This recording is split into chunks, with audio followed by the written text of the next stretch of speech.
म्हणजे 12 वर्ष विश्वासाची, विकासाची, जनकल्याणाची या देशाचे प्रधान सेवक म्हणून माननीय नरेंद्र मोदीजींनी 4400 आणि त्यावर सलग त्याने प्रधान सेवक म्हणून, प्रधानमंत्री म्हणून काम केलं, सेवा केली, कर्तव्य केलं. असा जनाधिकार, असा आशीर्वाद लोकांचा, मतदारांचा संपूर्णता मागे राहिला. आणि आता एनडीए म्हणून 22 राज्यांमध्ये सेवेचं कार्य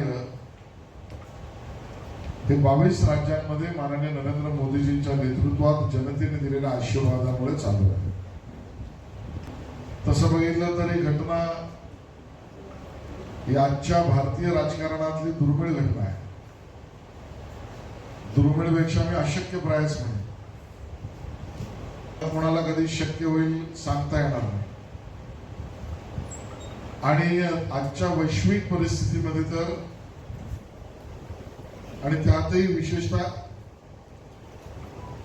एशियन कंट्रीज मध्ये बघितल्यावर एक नेतृत्व, एक पक्ष, एक सरकार आणि त्याचं वाढती लोकप्रियता याचं उदाहरण सापडणंच कठीण आहे.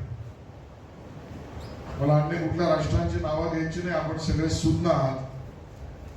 जगभरातला जिओ पॉलिटिक्स आणि राजकीय इतिहास बघितला तर आपल्या लक्षात येते ही राजकीय स्थैर्यता हा सगळ्यात मोठा आशीर्वाद जनतेचा माननीय मोदीजींच्या मागे उभा आहे.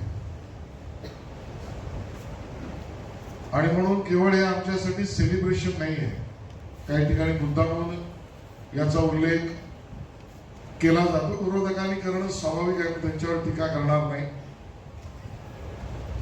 पण आमच्या दृष्टीने आम्हाला दिलेल्या जनसेवेच्या व्रताचा आणि लोकांच्या आशीर्वादाचा आम्ही उतराई होऊ शकत नाही. पण हिशोब देण्याचा ही वेळ आहे. आणि हिशोब जनतेला दिलाच पाहिजे या भावनेतून काम करणारी आम्ही सगळी मंडळी आहोत.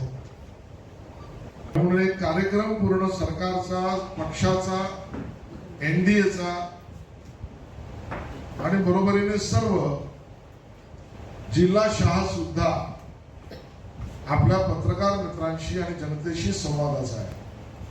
आजची